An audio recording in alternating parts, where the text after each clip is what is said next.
Trapping like the narco. Got dope like Pablo. Cut throat like Pablo. Chop trees with the Draco. On the north got Diego. Say hasta luego.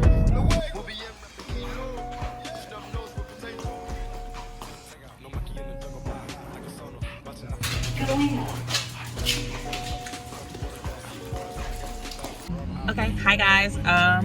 I am starting the vlog here right now. Rain's grabbing gas. We are going to my mom's house for the weekend so that we can get some sleep and some help with the baby. And both the baby and Cleo were just crying, so I figured it would be the perfect time to start the vlog.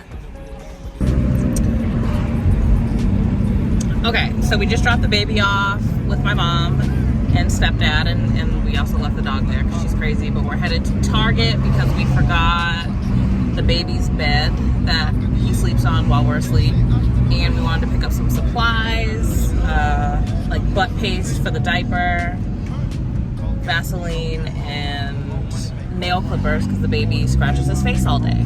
Yeah, it's super easy to forget something when you have 13 bags. Yeah, I took some footage of us walking out of the building, and the amount of bags it takes to take a baby out of a house to stay anywhere for any extended period of time is a lot. And add a dog to that equation, and now you're doing math.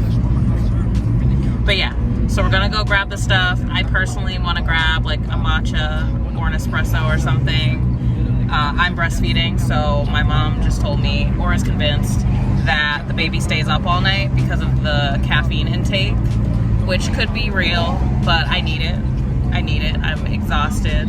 And I doubt I'll be laying down for a nap anytime soon. So yeah, we're going to grab all that stuff. Okay, so I got my matcha because I'm literally a zombie right now. And I'm trying to find Rain. I told him I'd meet him in the baby section, but like, that could literally mean anything, okay? So, yeah. It's me in the baby section and can't find Rain.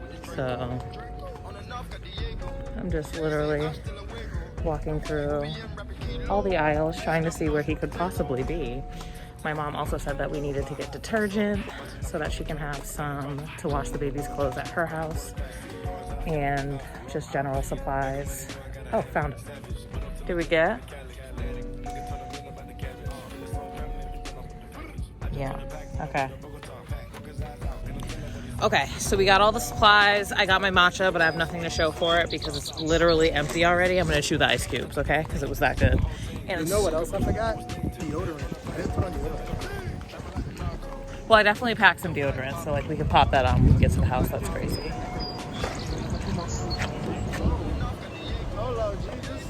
So now we're back at my mom's house.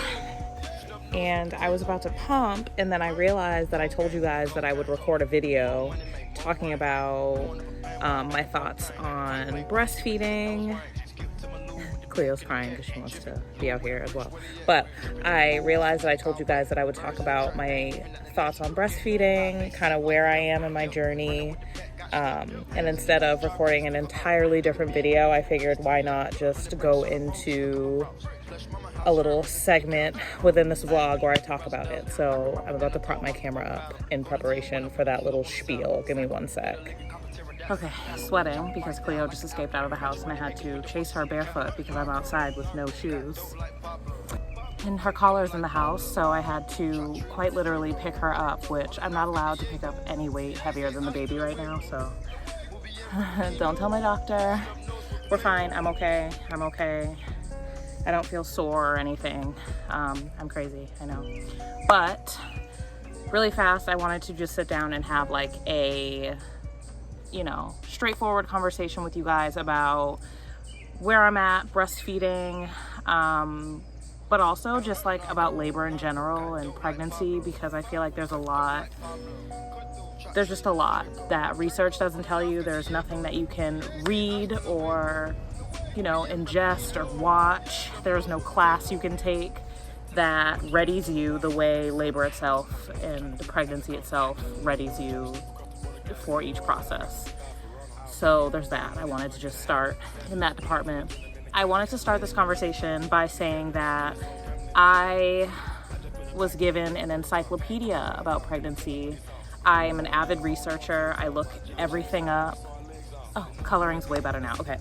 I look everything up when I don't understand or don't, you know, if I can't see the full scope of anything, I research it extensively, and obviously I did that with pregnancy.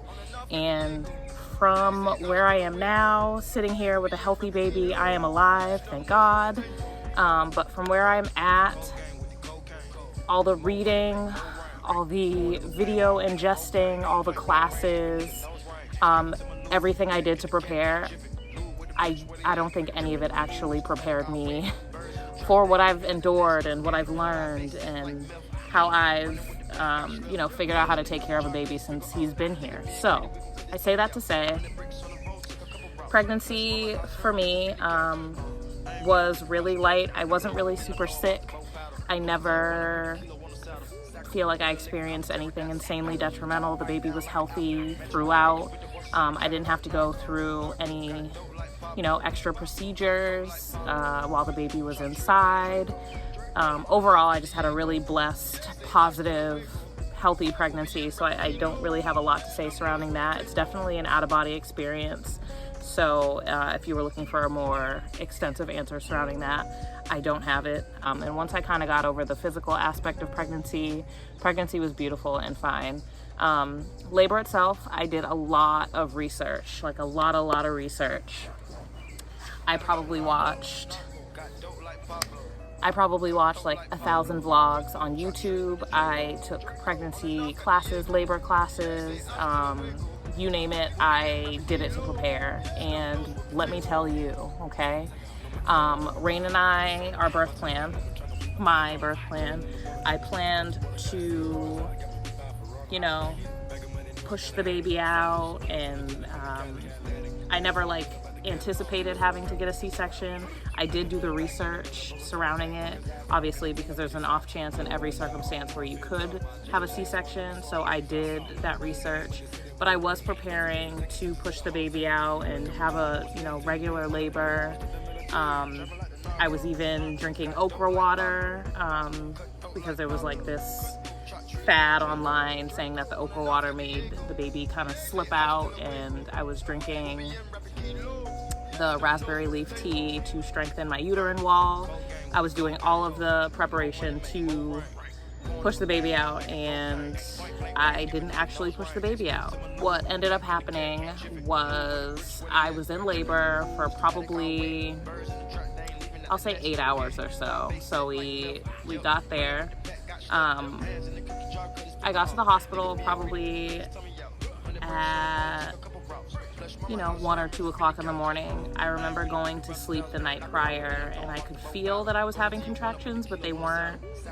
Also, speaking of contractions, they feel like an excruciating back pain compiled with the tightening of your belly. And when I say the tightening of your belly, you don't feel the baby, really. You don't feel the squishiness of belly anymore. It's literally hard. It feels like there's a shell internally that is blocking you from actually feeling any other type of movement. It's like a restricting, tightening feeling, and that's probably the best that I can describe a contraction, because I looked high and low online, in books, throughout my research, trying to figure out how others would describe a contraction, and nobody got me ready for what I actually felt. It is absolutely excruciating. Yes, it feels like cramps, but I think when people describe it as cramps, it really downplays what you're to expect. So don't expect to feel cramps, because that's not what it is. But going back to my birth story, so I probably tried to lay down and go to sleep around 11 p.m. and started timing my contractions maybe around 12:30. And I had this app that I will put up here for you.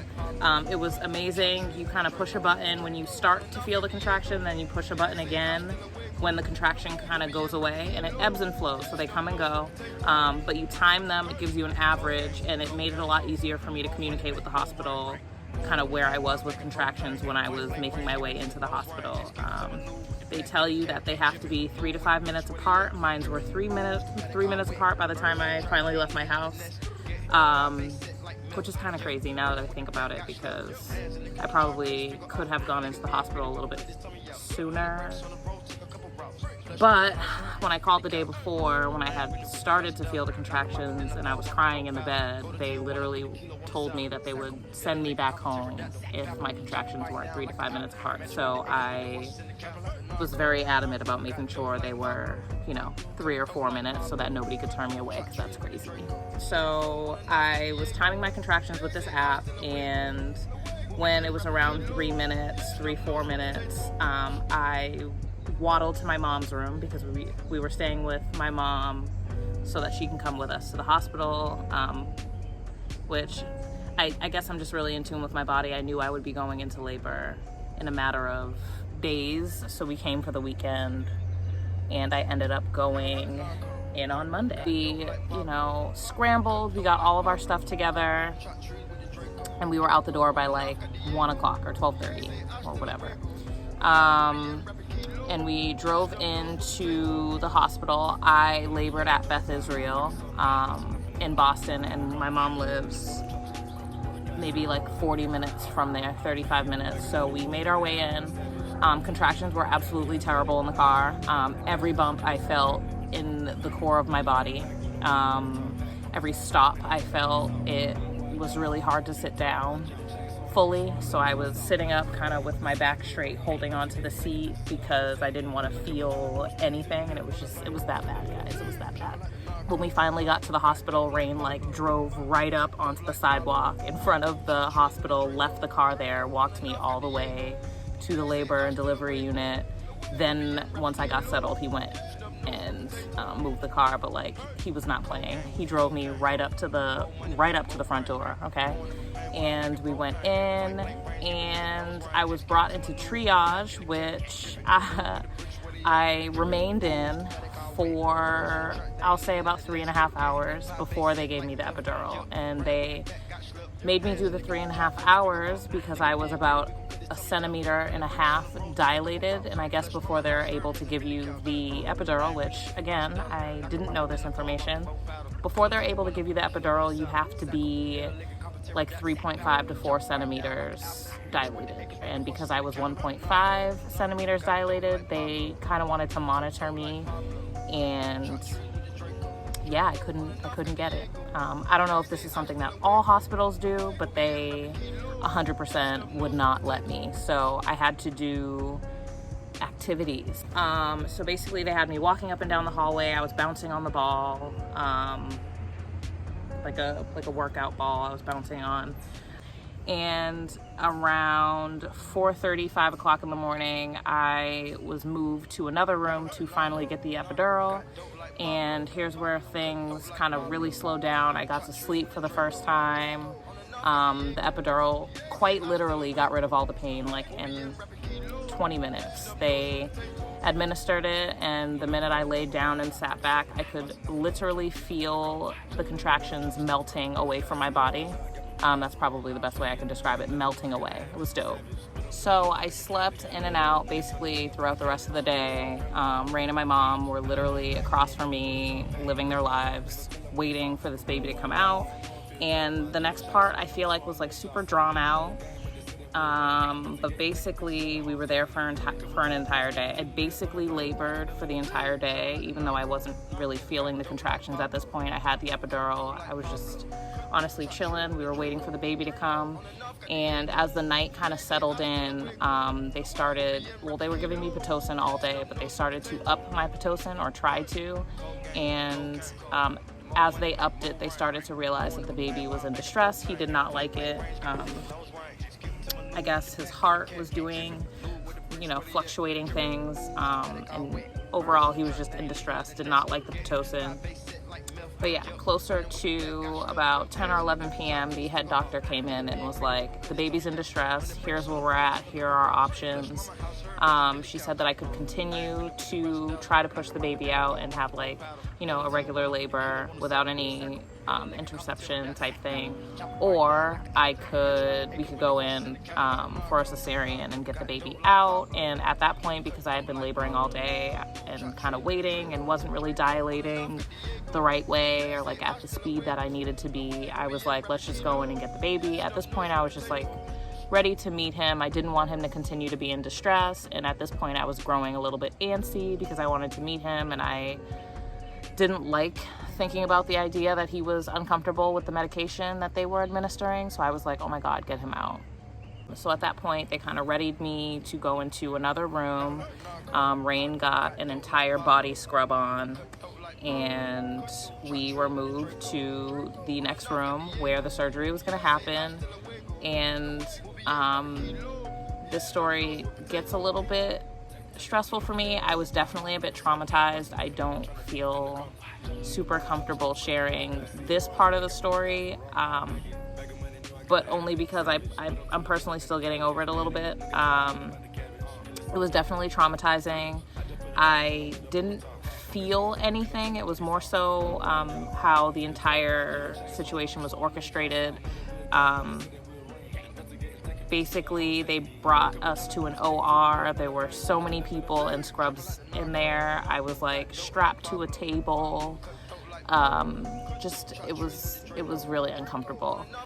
However, the moment that I met my baby and heard him screaming, I cried and was super overwhelmed. And it was definitely a memory that I will never ever forget ever in my life. I asked people about their labor stories throughout my pregnancy. People were like, yeah, you know, it was painful, but you forget. I doubt I will ever forget any of that, like anything that happened. I will remember it exactly how it happened, front to back, like I won't ever forget, basically. As I'm back, sorry, I had to do a million things. I had to stop the last video, but I did want to quickly come on here and do my little spiel about breastfeeding, because I said that I was going to address that in this video. It's definitely hands down a lot harder than, you know, your doctor may say it is. From what I've read, from what I've seen in other people who are breastfeeding, I have friends who are breastfeeding, and if I can say anything about anybody's journey, please just give yourself grace. If you decide that you would like to breastfeed, if you have to give your baby formula, that's okay. A baby being fed and comfortable and full is our goal at any given point. Yes, I've done a lot of formula research, and I think a lot of the research is damning when it comes to formula, because at the end of the day, there are people who, you know, either don't produce milk, don't produce a lot of milk, or just can't get their baby to latch. And I say that to say, as long as your baby is fed, you're doing the right thing by your baby. I wish I heard that more extensively before I had the baby. When my baby came out, I was like, oh my God, I'm breastfeeding exclusively, no formula. It's not good for the baby. I want to make sure the baby's brain function and, you know, everything is top tier. And at the end of the day, formula has similar results. I feel like the only thing that is a little bit more in tune with breastfeeding is, you know, equipping your child for like potential sickness or ear sore or ear ache or stuff like that. Aside from that, I think it has similar benefit, and I don't think you should beat yourself up over the difference. When I first brought Noah home, we were exclusively breastfeeding, and he lost, you know, he was 8.8 when he came out, and when he went to his second appointment, he was like 7.5 or something like that. And I was told that I wasn't giving him enough, but I was also super empty and like felt like I was giving him my all and felt like he was on the boob all day. And I ended up realizing that I just wasn't fueling my body the way I needed to be. I wasn't sleeping. I wasn't doing like just simple stuff to produce milk consistently, and that was to a detriment to the baby. And now that I know that information, I've obviously been like upping my diet and drinking a lot more water and trying to be a lot more present for myself so that I can be present for the baby. But when I was told that we would have to supplement with formula, I literally got back to the car after my appointment and sobbed crying.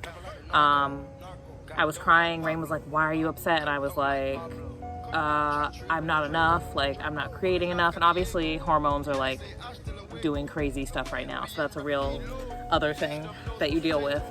But I was just beating myself up. And the reason why I wanted to have like a separate little segment where I was talking about breastfeeding and how challenging it really is because I don't think a lot of people talk about the grace aspect of breastfeeding. Sometimes you have a baby and the milk doesn't come in right away, or sometimes you have a baby and you don't, have the capacity to think about yourself to the extent that you need to, health-wise, because you're taking care of another human being, to produce what you need to produce for the baby right out the gate. Sometimes you need formula just to get you going, and I'm really grateful that my pediatrician kind of had that conversation with me and provided me with formula because there's a shortage, and that's a whole other thing.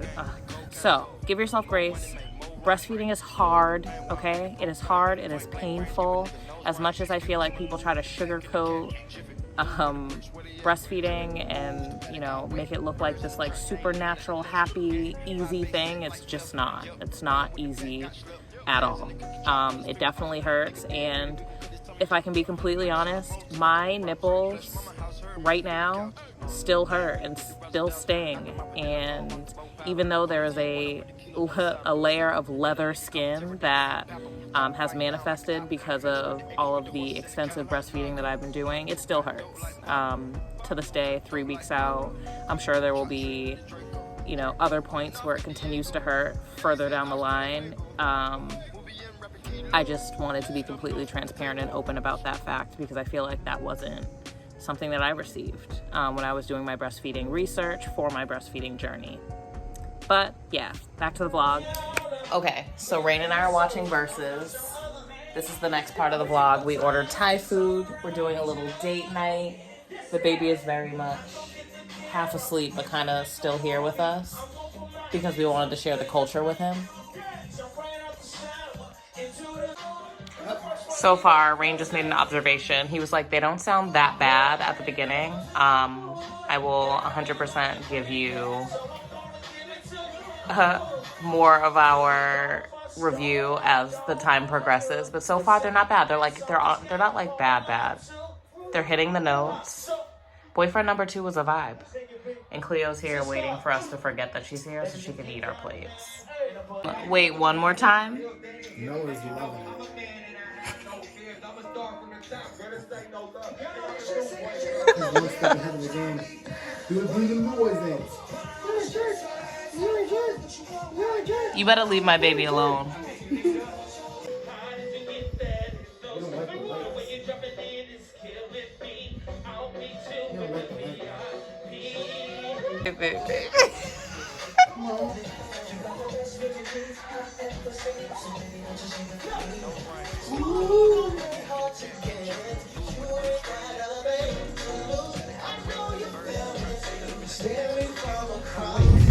Okay, hi guys, it's a new day. It's Saturday, right? Saturday. It's hotter. It's so hot, but we're planning to go to my cousin Donna's house to have a pool day. The baby is on the way with my mom. We're gonna stop at Target quickly. Well, I'm gonna run in Target quickly, grab us some snacks, but it'll be my first little swim since having the baby, so I'm excited about that. And I was gonna grab a little bathing suit because I obviously don't have one. But yeah, we're road tripping.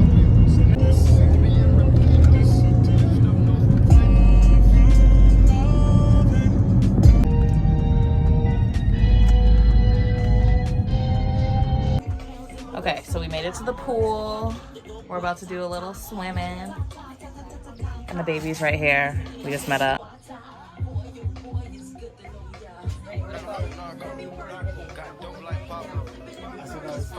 Chop trees with the Draco. On and off got Diego. Say hasta luego. We'll be in rapping kilo. You don't need that in his life right now. Guys, Cleo made a friend at the pool. And they chased each other around and sniffed butts, and now they're just hanging out. Are we just hanging out on our play date?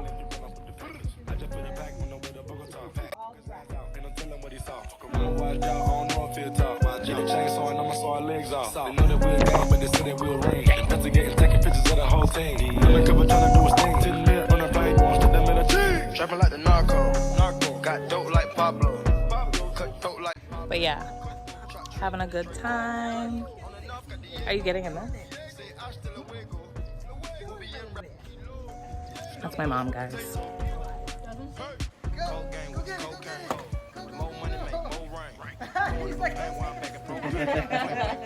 He's not fully used to jumping up. Okay, guys, I am going to close out this vlog because we've been going all weekend. We will be having some pool time tomorrow, but there is so much being tossed into this video. I don't want to be doing way too much. So tune in for the next vlog. Rain's over there having a conversation about TV with our family friends, but we're just kicking it. And yeah, check us on the next one. Got dope like Pablo. Cut dope like Pablo. Chop trees with the Draco. On and off got Diego. Say hasta luego. We'll be in rapping kilo.